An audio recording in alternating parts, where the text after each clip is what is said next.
నమస్తే. మొన్న ప్రొఫెసర్ కాశిం ఆధ్వర్యంలో మాదిగ ఉద్యోగులతోటి ఒక సమావేశం జరిగింది. దానికి చీఫ్ గెస్ట్‌గా ముఖ్యమంత్రి రేవంత్ రెడ్డి హాజరు కావడం జరిగింది. సో, దాంట్లో అనేక రకాలైనటువంటి కోరికలను సైతం కూడా కాశిం గారు మాదిగ ఉద్యోగస్తుల కోసం ఆయనే చెప్పడం జరిగింది. కొన్ని సమస్యలను సైతం కూడా తన దృష్టికి తీసుకెళ్లడం జరిగింది. సో, ముఖ్యంగా అమరుల కుటుంబాల గురించి కూడా ప్రస్తావించడం జరిగింది ప్రొఫెసర్ కాశిం. దాని తర్వాత మందకృష్ణ మాదిగ గారు నేరుగా నిన్న అమరుల కుటుంబాల దగ్గరికి వెళ్ళి పరామర్శించడం కావచ్చు. మరో పక్కన ప్రొఫెసర్ కాశిం ముఖ్యమంత్రి రేవంత్ రెడ్డిని పొగుడుతూ మాట్లాడినటువంటి మాటల పట్ల ఎంఆర్పిఎస్ సంబంధించినటువంటి నాయకులు కావచ్చు, మందకృష్ణ లాంటి వ్యక్తులు సైతం కూడా తీవ్రమైనటువంటి అభ్యంతరాన్ని వ్యక్తం చేస్తూ ఉన్నారు. ఫైరోలు చేసి ఉద్యోగాలు సంపాదించుకున్నటువంటి వ్యక్తులు అట్లాంటి మాట్లాడుతూ ఉన్నారు అంటూ వాళ్ళు మాట్లాడినటువంటి తీరు కనబడతా ఉంది. దీని పట్టనే కాసేపటి క్రితమే స్పందిస్తూ వంగపల్లి సీనన్న మాట్లాడడం జరిగింది. తెలంగాణ ఎంఆర్పిఎస్ రాష్ట్ర అధ్యక్షులైనటువంటి వ్యక్తులు. సో, మందకృష్ణ యొక్క వ్యవహారం సరైనటువంటి విధానం కాదు. సో, ఈరోజు అమరుల కుటుంబాలు గుర్తొచ్చినాయా? ప్రొఫెసర్ కాశిం మాట్లాడిన తర్వాత అమరుల కుటుంబాల దగ్గరికి వెళ్ళి ముసలి కన్నీరు కార్చేటువంటి ప్రయత్నం చేస్తున్నారంటూ విమర్శలు చేస్తూ ఉన్నారు. మన ముందు వంగపల్లి సీనన్న మాట్లాడేటువంటి ప్రయత్నం చేద్దాం. సో, అన్న నమస్తే. నమస్తే. సో, ఏంటి మందకృష్ణనే ప్రధానంగా టార్గెట్గా మాట్లాడుతున్నట్టుగా కనపడతా ఉంది. మేము సిద్ధాంత ప్రకారం ముందుకెళ్తున్నాం తప్ప మందకృష్ణ మాదిగ మాకు ఒక సిద్ధాంతపరం తప్ప వ్యక్తిగతంగా ఎలాంటి విభేదం లేదు. ఆయన ఓ సంఘం నడుపుతున్నాడు, మేము సంఘం ఆయన దగ్గర నుండి వచ్చిన వాళ్ళు మేము సంఘంగా ఆయన ఒంటెద్దు పోకడు పోతున్నాను ఉద్దేశంతో ఆయన స్పష్టంగా చెప్పాలంటే ఎంఆర్పిఎస్కు మేము మహాజన సోషలిస్ట్ పార్టీ పెట్టినప్పుడే ఎంఆర్పిఎస్ జెండాను పక్క పెట్టమన్నాడు కాబట్టి మేము జెండాను బట్టి మేము ముందుకు తీసుకెళ్తున్నాం. మేము అన్న మందకృష్ణ మాదిగ లెక్క పూటకో మాట రోజుకొక పార్టీగా పెట్టే అట్లా లేము. అప్పుడు ఎంఆర్పిఎస్గా ఉన్నాం, ఇప్పుడు ఎంఆర్పిఎస్గానే మేము పనిచేస్తున్నాం. ఆయన ఎక్కడ కూడా ఏ పార్టీ జెండా కూడా కప్పుకోలేదు కదా. మొన్న బీజేపీ పార్టీకి ఓట్లు ఏమన్నాడు, ఎందుకు ఏమన్నాడు? బీజేపీ పార్టీ మీరే చూసారు కదా అందరూ కూడా. ఎప్పుడైనా కొన్ని రోజు ఇప్పుడు ఆయన సొంత పార్టీ ఉంది కదా, మరి సొంత పార్టీని ఎందుకు ఎస్టాబ్లిష్ చేయలేదు? మహాజన సోషలిస్ట్ పార్టీ ఉంది, దాన్ని ఎందుకు ముందుకు ఎందుకు తీసుకెళ్ళలేకపోతుండు? సొంత పార్టీ తీసిపెట్టి నువ్వు పక్క పార్టీకి ఓటు ఏమన్నా అంటే ఏమన్నట్టు? ఎవరికి ఆత్మగౌరవాన్ని, ఎవరి మాదిగ దండోర ఉద్యాన్ని తాకట్టు పెట్టినట్టు? వర్గీకరణ విషయంలో అన్నీ సహకరించినాయి అంటుండు. మరి ప్రధానంగా ఓటేయమని ఎందుకంటుండు? బీజేపీ ప్రభుత్వం ఏమన్నా వర్గీకరణ పార్లమెంట్లో చట్టం చేసిందా? పార్లమెంట్లో నిజంగా మాదిగలపై చిత్తశుద్ధి ఉంటే నరేంద్ర మోడీకి కానీ, బీజేపీ ప్రభుత్వం కానీ, ఇక్కడ ఉన్న కిషన్ రెడ్డి అన్న కానీ పార్లమెంట్లో చట్టం ఎందుకు చేయాలి? చట్టం చేయాలి కదా. నోట్ల రద్దు చేసుకున్నారు. జమ్మూ కాశ్మీర్ సమస్య కావచ్చు, రామ మందిర్ కావచ్చు, మొన్న సిడబ్ల్యూ మహిళా బిల్లు కూడా కావచ్చు. మరి ఇది మరి ఎస్సీ వర్గీకరణ బిల్లు చట్టసభలో ఎందుకు పాస్ చేయాలి? పార్లమెంట్లో ఎందుకు చట్టం చేయలే? మాదిగలపై ప్రేమ ఉంటే మాకు కోర్టు సహకరించింది సుప్రీంకోర్టు అంటుంది. కోర్టుది కూడా పంజాబ్ తర్వాత అనుకూలంగా తీర్పు వస్తుంటే మనోడు అందులో జోరి కోర్టుకు వేసిండు. 20-30 ఏళ్ళ ఉద్యమంలో మరి కోర్టుకు మొదటి నుంచి ఎందుకు కోర్టుకు వేయలేదు? మొదటి నుంచి కోర్టుకు వేయాలి కదా, మరి ఎందుకు వేయలేదు? అంటే ఇదంతా మాదిగలను మభ్యపుచ్చడానికే బయటికి ఓ తీరు లోపల ఓ తీరు ఉంటాడు కృష్ణమాదిగ. అంటే కృష్ణ మాదిగని మాదిగల ఆనుమత్యంగా చాలామంది చెప్తా ఉంటారు. సో, అటువంటి వ్యక్తి అమరుల కుటుంబాలని ఈరోజు కలిస్తే వచ్చినటువంటి ఇబ్బంది వంగపల్లి శ్రీనివాస్కి ఏమొచ్చింది? మందకృష్ణ మాదిగన ఆనిముత్యం అంటే మాలాంటి వాళ్ళు త్యాగ ఫలితాలు ఉన్నాయి. 30 ఏళ్ళ ఉద్యమంలో మందకృష్ణ మాదిగ వర్గీకరణ ఏమంటే ఆయన ఏమంటే ఎంతమంది ఉన్నారు? జైలు పాలైన వాళ్ళు, లాఠీ దెబ్బలు తిన్నోళ్ళు, అమరుల కుటుంబాలు ఎంతమంది అమరుల కుటుంబాలు ఆయన ఎమ్మటి ఉన్నాయి? మీరు అమరుల గురించి మాట్లాడే ముందు చెప్తాను. ఆయనకు ఆనుమత్యం లేక అంటే మాలాంటి త్యాగ ఫలితమే. నేను అసెంబ్లీ ఎక్కిన, నా మీద ఒక 50 నుంచి 60 కేసులు ఉన్నాయి. ఆయన కోసం ఎక్కడికంటే అక్కడ పనిచేసి నాతో పాటు లక్షల మంది పనిచేసినారు. వాళ్ళ కుటుంబాల దగ్గరికి ఎప్పుడు పోయిండు మందకృష్ణ మాదిగ? ఈ త్యాగం మాదిగ జాతిది కదా. ఆయన తర్వాత లీడర్ ఎవరున్నారో జాతిలో చెప్పమనండి. మందకృష్ణ మాదిగ తర్వాత నేను లీడర్ను, ఆయన సెకండ్ క్యాడర్ ఇంకో లీడర్ చూడండి. ఎక్కడ నువ్వు పార్టీ చూడు, ఉద్యమం చూడు, ఒకరు నువ్వు మావోయిస్ట్ నుంచి మొదలు పెట్టుకుంటే ఓ సెక్రటరీ ఉంటాడు, జనరల్ సెక్రటరీ ఉంటాడు, కార్యదర్శి ఉంటాడు. దీంట్లో మందకృష్ణ మాదిగ తర్వాత ఇంకొక పేరు ఉన్నదేమో చూపాడు ఉమ్మడి రాష్ట్రంలో మొత్తం మీద. ఉన్నారా? లేదు. ఈ అందరి త్యాగ ఫలితం అని ఏ రోజన్నా చెప్పిండా? నా ఎమ్మటిగో ఇంతమందిగో ఇప్పుడు దేవన్న అని ఇక్కడ రామనార్లు ఉంటాడు. ఆయన కుటుంబం మందకృష్ణ అన్న హైదరాబాద్కి వచ్చినప్పుడు ఆయన ఇంట్లోనే నాకు తెలిసి నేను దండోర ఉద్యమంలో పాల్గొనక ముందు కూడా వాళ్ళ ఇంట్లోనే వాళ్ళ చిన్న పిల్లలు ఉన్నారు, పెద్ద అయ్యేదాకా వాళ్ళ ఇంట్లోనే ఉన్నారు. ఆయన చనిపోతే రాలే మందకృష్ణ మాదిగ.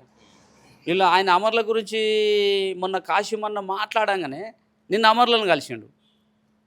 అంటే అమరులను కలిసే ముందు మందకృష్ణ మాదిగకు ఒక డిమాండ్ చేస్తున్నాం మేము. అమరుల కుటుంబాలకు క్షమాపణ చెప్పాలని ఈ సందర్భంగా మీ తొలి వెలుగు మన తొలి వెలుగు ద్వారా మేము డిమాండ్ చేస్తున్నాం. ఎందుకనంటే వాళ్ళు చనిపోయి 17 సంవత్సరాలు అవుతుంది. ఏ రోజన్నా కుటుంబం దగ్గరికి వెళ్ళి నువ్వు పరామర్శించినవా? వాళ్ళ స్థితిగతుల గురించి మాట్లాడినావా? వాళ్ళ కనీసం వాళ్ళు ఎట్లా ఉంటుర్రు, ఏ పూటకు వాళ్ళకు డబ్బులు ఉన్నాయా లేవా, వాళ్ళ ఆర్థిక పరిస్థితి గురించి మాట్లాడినావా? నువ్వు మోడీని వచ్చి ఇట్లా గౌరవించుకున్నావు, వాళ్ళ కుటుంబాలను పరిచయం చేసినావా? ఒక ముఖ్యమంత్రి దగ్గర తీసుకుపోయినా నా దండోర ఉద్యమం వల్ల ఈ కుటుంబాలు గాంధీ భవన్లో చనిపోయారు, వీళ్ళతో పాటు ఇంకా కొంతమంది చనిపోయారు అని ఏ రోజన్నా ఇక్కడ సభలలో చెప్పినావా? అసలు వాళ్ళ ఫోటోలు పెట్టినావా? మేము అన్నాక కదా. మేము మొట్టమొదట అమరులను గుర్తించింది మా తెలంగాణ ఎంఆర్పిఎస్. తెలంగాణ రాష్ట్రం ఏర్పడిన ఎమ్మటే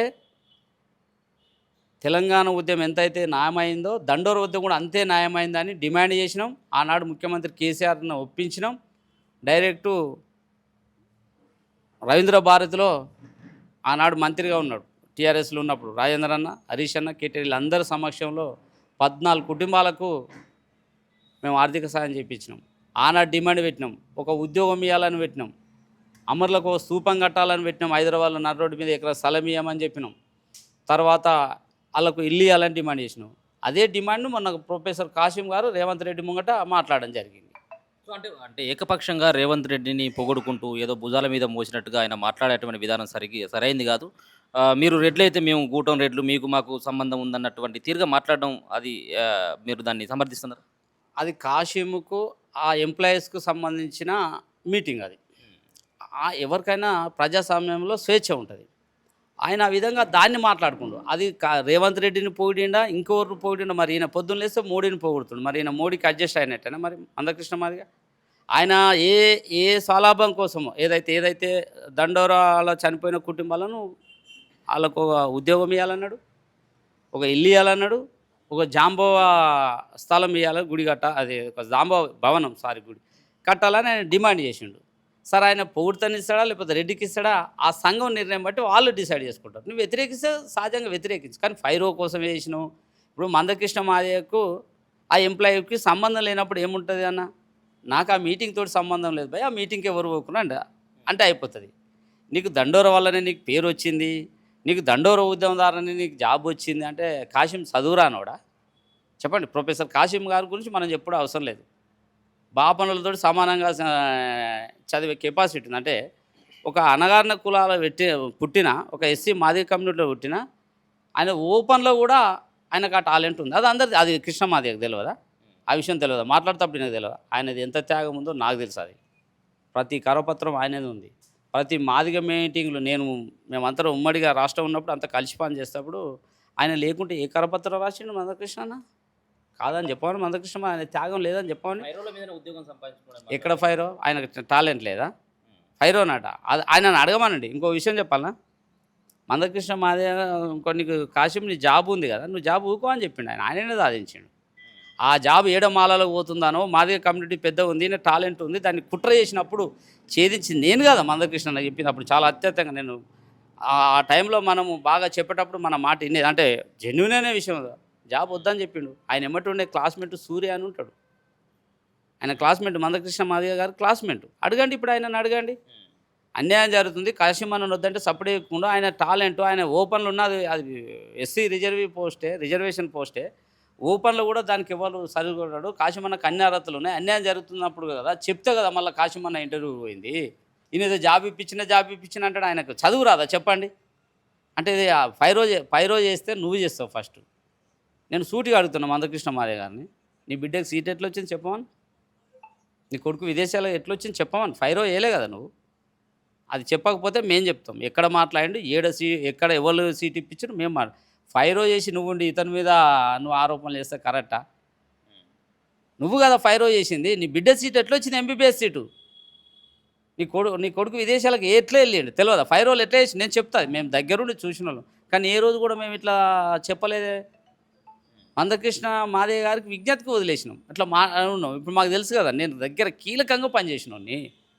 దండోర ఉద్యమం ఎంతమంది చెప్పిన, నా మీద ఉన్న కేసులు అసెంబ్లీ ఎక్కిన అన్ని ఆఫీసులలో మిలిటెంట్ ఉద్యమాలకు పర్ఫెక్ట్గా నేను ముందుండి పనిచేసిన. అది కృష్ణ మాదిగ గారు కాదని చెప్పమనండి. మందకృష్ణ మాదిగ ఒక పిలిపించినట్టయితే వేలాది లక్షలాది మంది మాదిగలు కదిలి వచ్చేటువంటి ప్రోగ్రామ్స్ కూడా మనం చూడడం జరిగింది. మీరేమో అసలు ఎంఆర్పిఎస్ ఉద్యమంలో కానీ దండోర ఉద్యమంలో కానీ పనిచేసినటువంటి వాళ్ళని మందకృష్ణ పట్టించుకోవట్లేదు అన్నటువంటి మాట మాట్లాడుతున్నారు. అంతేకాకుండా కాసేపటి క్రితం మేము మాట్లాడుకుంటూ సో ఆయన కుక్క తప్పిపోయినట్టయితే పోస్టర్లు వేసిన వాల్ పోస్టర్లు తప్పించి సంబంధించినటువంటి ఆ పోరాటాల్లో పనిచేసినటువంటి మాదిగల కోసం మాత్రం ఏ రోజు కూడా ఆలోచించలేదు అన్నటువంటి మాట మాట్లాడతారు. దీన్ని నమ్మొచ్చా దీన్ని? 100% నమ్మవలసిందే. అందరూ ఉన్నప్పుడే లక్షలాది మంది వచ్చారు. ఇప్పుడే చెప్పినా కదా, మేము దూరమైనాక మేము కూడా 1,00,000 మందితో నిజం కాలంలో సభ పెట్టినాం. తర్వాత మీరంతా చూసి నేను చెప్పుడు కాదు, ఇప్పుడు అమరుల కుటుంబాలు పొన్నాల యాదయ్య గన్పాక్ దగ్గర ఉంటాడు, నెంబర్ ఇస్తా, అడ్రస్ కూడా చూపిస్తా. మేమే అమరులతోటి మొన్న కాంగ్రెస్ ప్రభుత్వం నా పక్కకే అమరుల కుటుంబాలతోటి నేను ప్రెస్ మీట్ పెట్టిన, ఉద్యమ కార్యాచరణ ప్రకటిస్తే నరసింహన్ వచ్చి చూసి తమ్మి అరే ఇది చాలా బాధ అనిపిస్తుంది, వీళ్ళకి ఇంత ఘోరంగా ఉంది, వర్గీకరణ అది వీళ్ళకే అంకితం ఉండాలా, నేను ముఖ్యమంత్రితోటి మాట్లాడి వీళ్ళ కుటుంబాలకు నేను జాబ్ ఇచ్చే బాధ్యత నేను తీసుకుంటాను. నరసింహన్న మేము మాట్లాడి నరసింహన్నతో మాతో పాటు కూడా వచ్చాడు. మేమే అమరుల గురించి మా ఎంఆర్పీసే గుర్తించింది, వాళ్ళ కుటుంబాలు ఉన్నాయి. నేను చెప్పడం ఎందుకు, వాళ్ళ కుటుంబాల దగ్గరకు మందకృష్ణ మీ కొడుకు చనిపోయి ఎన్ని రోజులాయా, మీ పిల్లలు చనిపోయి ఎప్పుడు వచ్చినాని ఆ కుటుంబాలను అడగండి. ఇవాళే మీకు వాళ్ళ నెంబర్లు ఇస్తా, వాళ్ళే ఇస్తా డైరెక్ట్ వాళ్ళతోటే. ఆనాడు కూడా తొలి వెలుగు రగన్ వచ్చిండు, నరసింహన్ వచ్చినప్పుడు ఇప్పటి వరకు మందకృష్ణ ఏ రోజు రాలే. నేను చెప్పుడు కాదు, ఇప్పుడు మీరు అనండి అది చూడలే. కుక్కకు ఇచ్చిన విలువ మనసులోకి ఇయ్యలే, అది వాస్తవం కాదని చెప్పమనండి. కుక్క చనిపోతే పోస్టర్లు వేయించినావు నువ్వు, నేనే వేసిన. నీ దగ్గర పని చేసినప్పుడు నేనే కుక్క పిల్ల తప్పిపోయిందని డోర్ టు డోర్ పోస్టర్ వేసి వచ్చిన, కాదని చెప్పమనండి ఎవరో. ఆ సమయంలో పిల్లి మాణిక్యరావు అన్న ఆంధ్రప్రదేశ్ ఉమ్మడి జిల్లా ఉండేప్పుడు జాతీయ అధ్యక్షుడు ఎంఎస్ఎఫ్కు అధికార ప్రతినిధి, ఎంఆర్పిఎస్లో ఎంఎస్ఎఫ్ జాతీయ అధ్యక్షుడు చేసిండు, అధికార ప్రతినిధి.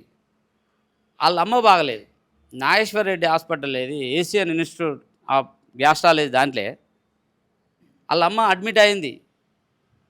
అమౌంట్ లేక డబ్బులు అడిగితే ఏదైనా వ్యవహారం ఇస్తే నన్ను బాగా నమ్మేది, ఉద్యమ పరంగా ఏదైనా 10 రూపాయలు వచ్చినా నేనే, అన్నకు తెలుసు, అది కృష్ణమాదేవి గారు తెలుసు, అది నువ్వుగా దండోళ్ళు అందరూ తెలుసు. సాయం చేయమని అడిగితే నా కుక్క పిల్లవే నాకుంటే నీదెందులో వెళ్ళి అన్నాడు. మాణిక్యరావు గారు నెంబర్ ఇస్తా, ఇప్పుడు ఎస్సీ కార్పొరేషన్ ఆంధ్రప్రదేశ్ చైర్మన్, మీరు మాట్లాడండి, మీరు మన తెలుగు వెలుగు ద్వారా ఆయనకు ఫోన్ చేసి అడగండి ఇది వాస్తవం కాదు చెప్పి. చాలామంది తెలుసు. అంటే కుక్కలకు ఇచ్చే విలువ కూడా నువ్వు ఎంఆర్పీఎస్ లెవెల్కి ఇచ్చినావు.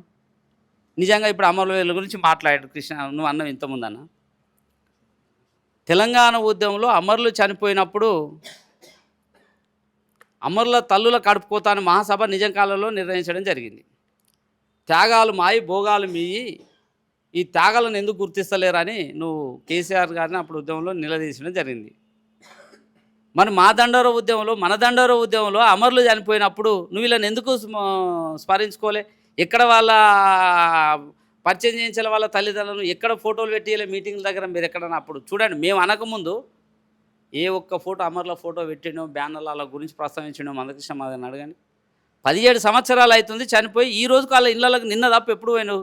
ప్రొఫెసర్ కాశీం గారు మొన్న సభలో మాట్లాడినందుకే నువ్వు కలిసినావు. నువ్వు అమరుల దగ్గరికి వెళ్ళేటప్పుడు వాళ్ళ కుటుంబాలకు క్షమాపణ చెప్పాలని మేము డిమాండ్ చేస్తున్నాం. ఇది ఒకటి మీరు ముందు పెట్టి మాట్లాడుతూ ఉన్నారు కానీ సో మీలాంటి వాళ్ళు ముఖ్యంగా తెలంగాణలో జరిగినటువంటి సంఘటన పట్ల తెలంగాణ ఎంఆర్పిఎస్ ఎందుకు ముందుండి కొట్టాడట్లేదు? మొన్న జరిగినటువంటి ఒక సంఘటన ఉదాహరణ కోదాడలో జరిగినటువంటి లాకప్ డెత్ విషయంలో ఈ తెలంగాణ ఎంఆర్పిఎస్ ఎందుకు దీన్ని లీడ్ తీసుకొని మీరు ఆ కార్యాచరణ ఎంపిక చేసుకోలేదు? కేవలం మళ్ళీ అక్కడికి మందకృష్ణ మాదిగా వెళ్ళిన తర్వాత ఆ ఉద్యమానికి ఒక ఉధృతంగా ఆయన నేతృత్వంలో పనిచేసినటువంటి పరిస్థితి కనబడుతుంది. ఇంకా ఫస్ట్ కోదాడలో జరిగిందాన్ని విశారాన్న టేకప్ చేయడం జరిగింది. మేము దాన్ని స్వాగతించినాం. మా శ్రేణులు కూడా పోయి అక్కడ కలవడం జరిగింది. సరే మూమెంట్ చేసేటప్పుడు వాళ్ళకి మద్దతు ఇవ్వాలి, ఇక మళ్ళం ఎందుకు ఒక మూమెంట్ ఒక కాజు మీద ఆయన పనిచేసినప్పుడు మేము సపోర్ట్గా ఉంటామని ఆయన స్టార్ట్ చేయడం జరిగింది. అనివార్య కారణాల వల్ల మరి విశారాన్ని ఎందుకు ఊకుండో తెలియదు, ఆయన ఆధ్వర్యంలోనే జరుగుతుందని ఆయన టేకప్ చేయడంలో మందకృష్ణ మాదయ్య గారు దాన్ని తీసుకోవడం జరిగింది. మేము వ్యతిరేకించలేదే, దాన్ని స్వాగతిస్తున్నాం కదా. ఇప్పుడు ఆయన ఒకళ్ళు తీసుకున్నప్పుడు ఆయన పని చేస్తాడనే ఉద్దేశంతో ఉంటుంది, మేము వాళ్ళకి అండగా ఉంటాను. దాని మీద ఒక స్టేట్మెంట్ కూడా అక్కడ మా లోకల్ వాళ్ళు కూడా అక్కడ పోయి కలవడం జరిగింది. మా దైవరవన్న వాళ్ళు కొంతమంది చేస్తున్నప్పుడు వాళ్ళైతే కాజ్ చేస్తే వాళ్ళకి సపోర్ట్ నిలబడమే మా బాధ్యత. మొన్న 1,00,000 డప్పులు 1000 గొంతులు సభ జరిగినప్పుడు కూడా మేము మద్దతు ఇవ్వడం జరిగింది. ఇదే మోతుపల్లి నరసింహన్ అరే మీరు మద్దతు ఇవ్వాలని అన్నప్పుడు అన్న ఇది కాదు కోసం మేము పనిచేస్తామని అంటే స్వయాన కృష్ణ నాకు ఫోన్ చేయడం జరిగింది. ఇది కాదని మేము ఎప్పుడు చెప్పలేదు, నాకు ఫోన్ చేసిండు నేను మద్దతు ఇస్తున్నాను చెప్పలే. ఎవరైనా మనోళ్ళు పని చేసినప్పుడు దాన్ని మద్దతు ఇవ్వడం కానీ నేనే మీద చేసుకొని నేను కూడా చేస్తాను రాలేదే. అందులో బాగానే మొన్న చేసిండు. మేము దాన్ని సాగతీసం వ్యతిరేకించడం ఎక్కడ లేదు. అంటే వాళ్ళకి ఇచ్చిన విలువ నువ్వు చనిపోయిన కుటుంబాలకు ఎందుకు ఇవ్వలేదు? రాజేష్ అన్న సరే మంచి కాసే ఆయన చనిపోయిన తెలంగాణ ఉద్యమం అది దండోర ఉద్యమంలో జైలు పాలైండా, కొట్లాడిండా, ఎక్కడ లేదు. అట్లాంటి ఆయనను గుర్తించినప్పుడు సంతోషమే. మరి ఇక్కడ చనిపోయిన కుటుంబాల కోసం నువ్వు ఎందుకు రాలేదు? నేను ఒకటి మర్చిపోయిన ఎలాగ మాట్లాడుతున్నప్పుడు కుక్కపిల్ల చనిపోతే నువ్వు అంటే అదే ఇది నువ్వు టాపిక్ డైవర్ట్ కాకుండా కుక్కపిల్ల చనిపోయినప్పుడు పోస్టర్లు వేసినావు. పిల్లి మాణిక్యరావణ ఎంఆర్పిఎస్ అధికార ప్రతినిధి వాళ్ళ అమ్మ చనిపోయి హాస్పిటల్లో ఉన్నప్పుడు అన్నా నీ దగ్గర డబ్బులకు వస్తే నాలుగు నాకు నీళ్ళు కానీ నాకు నువ్వు వాళ్ళని డబ్బు ఆ మాట అన్నాడు. ఇప్పుడు మాణిక్యరావు లేదు. మరి నీ ఇంట్లో కుక్క పిల్లలకు అంత విలువ మానివి నువ్వు బయట బ్రహ్మాండంగా చెప్తున్నావు. తల్లుల మహాసభ అమరవీరుల తల్లుల కడుపుకోత మహాసభ పెట్టినావు. మరి మాదిగా అమరవీరులు ఎందుకు గుర్తు రాలే నీకు? దండోరు ఇదే కదా నీకు పునాది. మరి దీన్ని కూడా గుర్తు ఎందుకు చేసిన? ఇప్పటి వరకు పోలే వాళ్ళ కుటుంబాల దగ్గరికి. అందుకోసమే ఆ కుటుంబాలకు క్షమాపణ చెప్పాలంటున్నావు. ఇప్పుడు కాశీమన్న చెప్పిండు కదా, మరి సీఎం వింటాడా? ఆయనకు అంటే ఈయన అభద్రతా భావంతో సక్కన వెళ్ళి ఏదైతుందో ఉద్యోగం నేను పోయి కలిసిండు. కలవలేంటే నేను కూడా కలిసిన చూపించడానికి 17 సంవత్సరాల నుంచి మొన్న అక్కడ కలవంగానే నీకు ఎందుకు ఉలికి నువ్వే పడుతున్నావు కదా, ఇదంతా ఏమవుతుందో అని కదా. ఇప్పుడు ఉద్యోగస్తులు వాళ్ళు సభ పెట్టుకుని నీకు ఏంది? నువ్వు ఆ సభ నువ్వు ఎందుకు ఉలిక్కి పడుతున్నావు? ఆనాడు తెలంగాణ ఉద్యమంలో జగన్ వర్గీయులు చాలామంది ఇక్కడ జరిగితే తెలంగాణ ఉద్యమం అంత సెంటిమెంట్గా పీపులా? ఈ ఉద్యమం బలమైనది. జగన్ వచ్చి ఇక్కడికి వస్తే ఏమవుతుంది? ఎంత సెంటిమెంటా? తెలంగాణ కోసం కొట్లాడుతాళ్ళు. ఈ ఉద్యమం గట్టిగా నికాసంగా నిలబడతాని నువ్వు ఆనాడు అన్నాడు. మరి ఇప్పుడు వాళ్ళు ఉద్యోగస్తులు పెడితే నీకెందుకు భయం? నువ్వెందుకు మాట్లాడిస్తున్నావు? అంతే కదా. తెలంగాణ ఉద్యమం జరుగుతున్నప్పుడు జగన్ మనసులో వచ్చి ఇక్కడ తిరుగుతుండు. అంతేదో ఇది అయిపోతుంది మొత్తం అది ఇది అన్నప్పుడు ఏమన్నావు తెలంగాణ ప్రజలను? జగన్ రాని జేజమ్మ రాని ఈ ఉద్యమం బరాబరి ఉంటుందని చెప్పినావు. అంతే కదా. మరి నీకెందుకు ఇప్పుడు కాశీమన్న మాట్లాడతాను నువ్వెందుకు ఉలిక్కి పడుతున్నావు? నీకెందుకు భయం అవుతుంది? అరే ఏదైతుందో నువ్వెందుకు అమరవీరులను కలుస్తీవి? స్పష్టంగా కనపడుతుంది కదా. 17 సంవత్సరాల లేని చెప్పింది చెప్పాల్సి అంటే అంటే కలవడం వెనుక ఇంకేమైనా ఏం భయం? నేను తప్ప ఈ రాష్ట్రంలో ఇంకో మాదిగా ఉండొద్దు, అన్నిటికీ నేనే ముందు పోవాలి అనే ధోరణి మందకృష్ణ ఉంటుంది. నువ్వు చూడండి ఎక్కడన్నా పోస్టర్లో మందకృష్ణ మాది తప్ప ఏదన్నా పోస్టర్ ఉంటుందా? చూసినా మా తర్వాతనే పోస్టర్ తెలంగాణ దండోర ఉద్యమం తర్వాతనే పోస్టర్లు వచ్చినాయి. అది కాదని చెప్పమని మేము చెప్పుడు కాదు కదా. నువ్వు ఎక్కడైనా ఈ మధ్య కాలంలో ఆ పోస్టర్ ఈ బొమ్మ ఆ బొమ్మ సెకండ్ క్యాడర్ తీస్తుండే. అంతకుముందు వేసిండా? అడగండి మీరు. దండోర ఉద్యమంలో ఇప్పుడున్న కృపాకరణ కానీ దేవన్న అంటే చనిపోయిండు, పిల్లి మాణిక్యరావు బతికే ఉన్నాడు, నాగరామ అంజన్న ఉన్నాడు, చింత సామన్న చాలామంది ఉద్యమంలో. ఇప్పుడు నరసింహన్న మాకు మాదిగల దాంట్లో ఒక పెద్ద దిక్కుగా అనుకుంటున్నాం. ఆయనను కూడా ఇంకో పేరు ఉండేదా అడగండి. ఏదో జాతిలో ఒకడు ఉన్నాడు కాబట్టి అరే ఎవడో ఎందుకురా పని చేయని ఎట్లయితే జాతి ఉద్యమాన్ని అందరూ సపోర్ట్ చేశారు కాబట్టి లక్షలాది మంది ఇప్పుడు పెట్టమని లక్షలాది మందితో మీటింగ్ నేనెందుకు చెప్తాం పెట్టమని రాదండి. నువ్వు ఎప్పుడైతే బీజేపీకి మనువాదం అంటేనే వ్యతిరేకం, అంబేద్కర్ కానీ మనం కానీ మనువాదానికి మాదిగవాదమే ప్రతివాదం అని ఆనాడు ఎర్ర ఉపాలు రాసిండు. ఎర్ర ఉపాలు ఒక 6 పాటలు అద్భుతంగా రాసిండు తెలుసా. మనువా మళ్ళా జన్మెత్తురా నా మాదిగా శక్తి ఎంత చూపిస్తారా అవ్వయ్య లేకుండా అట్టెట్లా పడతారు. ఆనాడు ఆ పాటలు దండోర ఉద్యమం మీద పేరు మీద వచ్చిన పాటలను ఒక్కరోజు కూడా కృష్ణమాదిగా పేరు పెట్టడం అంటే పెట్టలే ఆయనే. ఏనాడైనా జాతిని నమ్ముతాడు తమ్మి మీరు కుక్కలు లెక్క ఆయన దగ్గర పనిచేస్తుర్రు, ఈ పాటలు నా స్వతంత్రంగానే ఉండాలి తప్ప ఇవి జాతికి అంకితమేమని తప్ప నేను ఇలా పేరు పెట్టనని చెప్పాడు. కాదని అనమనండి. ఎర్ర ఉపాలు చనిపోయాడు, ఒక్క పాట కూడా ఇవ్వలే మందకృష్ణ. అంటే ఆనాడే ఆనాడే పసిగట్టిండు. అంటే ఆ పాటలు చాలా ఉన్నాయి. అవి నిశ్శబ్దాల అవనిలోన శబ్దం పుట్టించింది మాదిగోడు శతాబ్దాలుగా. అంటే అంత ఉద్యమం చేసినా ఆనాడు కూడా పాటలు ఇవ్వలే. అవి జాతికి అంకితం చేసి ఇప్పటి జాతి లెక్కన ఎవరి పేరు లేదు. అందుకోసమే మందకృష్ణ అంటే వాడు పార్టీలు ఒక వ్యక్తిని ఎక్కడ చూడాను నాన్న. 3 పార్టీలు మారిన వాళ్ళు 4 పార్టీలు మారి ఈయన మొత్తము 3 పార్టీలు పెట్టినాడు మావాడు ఏకంగా. 2004లో మహాజన సంఘర్షణ పార్టీ పెట్టిండు, ఎన్నికలకు పోయిండు. 2004 అయిపోగానే మళ్ళీ ఎంఆర్పిఎస్ అన్నాడు, అది పక్కకి ఇచ్చి పెట్టిండు. మళ్ళీ 2009లో తెలంగ పార్టీ అని నేను కూడా అప్పుడు పోటీ చేసిన, అందరిని పోటీ చేపిస్తాడు. ఎన్నికలు 2 మళ్ళీ అనగానే మళ్ళీ నామినేషన్ వేయగానే విత్రాలు అప్పుడే అందరిని విత్రాయ అంటాడు. ఆయన అప్పుడు ఎక్కడ ఖమ్మం డిస్టిక్లో మధురలో పోటీ చేసిండు. అందరు పోయి 10వ పరకల లీడర్ల దగ్గర ఉండే విత్రాయుడు మావాడు ఆయన మాట్లాడితే కథం పోయినా ఆడ చేసిండు. ఆడ మాదిగలు 60,000 నీకు డిపాజిట్ దక్కలే. 2009లో అయిపోయింది. 2014లో తెలంగాణ రాష్ట్రం ఏర్పడబోతుంది. ఖచ్చితంగా మనం పార్టీ పెట్టాలి. ఖచ్చితంగా భవిష్యత్తులో రాజ్యాధికారం వైపు ప్రయాణించాలి. ఇన్నేళ్ళు దండోర ఉద్యమం గురించి సాయంపేటలో అర్ధరాత్రి 12, 1, 2 టైంలో ఏడ్చి కన్నీళ్ళు గార్చి ముసలి కన్నీరు గార్చి ఎంఆర్పిఎస్ జెండాను పక్క పెడదాం. మనం ఎంఆర్పీసీని ముందుకు తీసుకుపోతాం. ఇది కాదని చెప్పమనండి. ఆయన పక్క పెట్టిండు కాబట్టి మేము దాన్ని ముందుకు తీసుకుపోయి మేము తెలంగాణ ఎంఆర్పీఎస్గా మేము ముందుకు పోతున్నాం. అందుకే మా ముందు పోయే క్రమంలో కూడా మా దాంట్లో చూడన్నా ఎట్లా బాగుపడతారన్నా, చదువు ఉంటేనే జ్ఞానం ఉంటేనే ఈ సమాజంలో విలువ వస్తుంది. మా దాంట్లో చూడు, జ్ఞానం, ధైర్యం, త్యాగం. జ్ఞానం వస్తే ధైర్యం వస్తుంది, ధైర్యం వచ్చినప్పుడే ఈ సమాజంలో ప్రశ్నించే తత్వం వస్తుంది.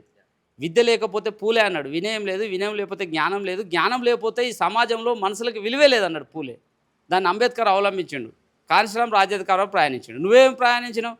30 ఏళ్ళ ఉద్యమంలో ఎంఆర్పీఎస్ పేరు చెప్తే ఒక ఎమ్మెల్యే, ఎంపీ, కనీసం ఒక సర్పంచ్ గెలవని పరిస్థితిలో ఉంది దండోర ఉద్యమం.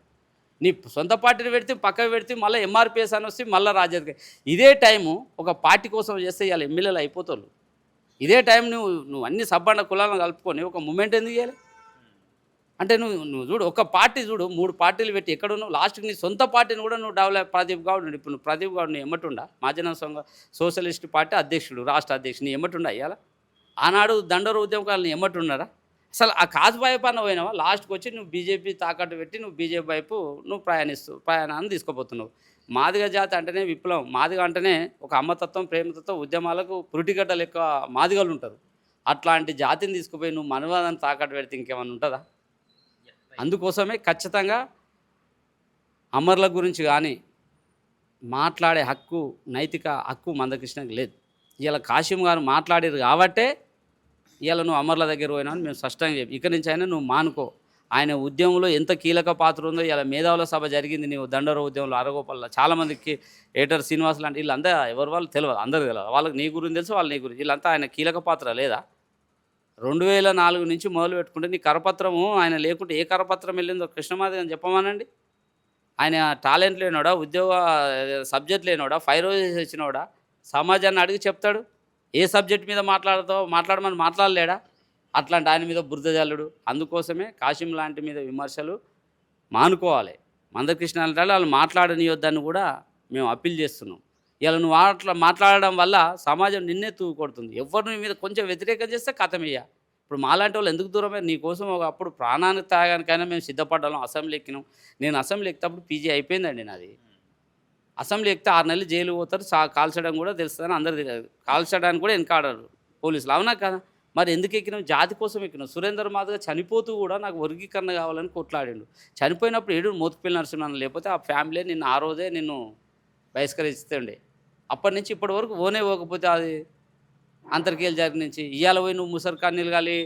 నాకు నిన్న పొన్నాల యాదవ్ గారు మాట్లాడండి, ఏమే వచ్చినో నేను వద్దంట ఆంబిడ్డ చెప్పుకుంటూ వద్దు, వచ్చి ఈ డాక్టర్కి ఈ డాక్టర్కి ఆ డాక్టర్కి ఫోన్ చేస్తుండు అంటే చెప్తున్నా.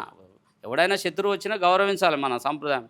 అట్లాంటి కుటుంబాలకు పోయి ఇలా నువ్వు ముసరికి మళ్ళీ అమరులను మీద తీసుకొచ్చి మళ్ళీ ఏదో మూమెంట్ కోసం, అందుకోసం నువ్వు అమరుల గురించి మందకృష్ణ మాదిగా మాట్లాడొద్దని డిమాండ్ చేస్తున్నావు. సో మొత్తానికి ఇది ప్రొఫెసర్ కాశీంకి ఖచ్చితంగా తెలంగాణ ఎంఆర్పిఎస్ అండగా ఉంటుంది. ఆయన మాట్లాడిన దాంట్లో అక్షర సత్యం ఉంది. సో ముఖ్యంగా అమరుల కుటుంబాలని పరామర్శించేటువంటి అర్హత, నైతిక హక్కు మందకృష్ణకి లేదు. మరొక పక్కన ఆయనతోటి పనిచేసినటువంటి వ్యక్తులకి ఎట్లాంటి ప్రయారిటీ ఇవ్వకపోగా కుక్కల కంటే అధ్వానంగా తన సొంత కుక్క కోసం పోస్టర్లు లేపించుకున్నటువంటి వ్యక్తి ఆయన కోసం, ఆయనే పార్టీ కోసం కానీ, ఒక పక్కన దండారు ఉద్యమంలో కానీ, ఎంఆర్పిఎస్ ఉద్యమంలో కానీ వాళ్ళు కీలకంగా ఫ్యామిలీని వదిలేసినటువంటి వాళ్ళని కూడా పట్టించుకున్నటువంటి మందకృష్ణకి ఈరోజు తెలంగాణలో మరణించినటువంటి, ముఖ్యంగా ఎంఆర్పిఎస్ ఉద్యమంలో, దండోర ఉద్యమంలో మరణించినటువంటి వాళ్ళ ఇళ్ళకి వెళ్ళకూడదు, మీరు బహిరంగంగా క్షమాపణ చెప్పిన తర్వాతనే అమరుల కుటుంబాలని పరామర్శించాల్సినటువంటి అవసరం ఉంటుందన్నటువంటి అభిప్రాయాన్ని సీనన్ అయితే తెలియజేస్తున్నారు. చూస్తూనే ఉండండి మన తొలి వెలుగు.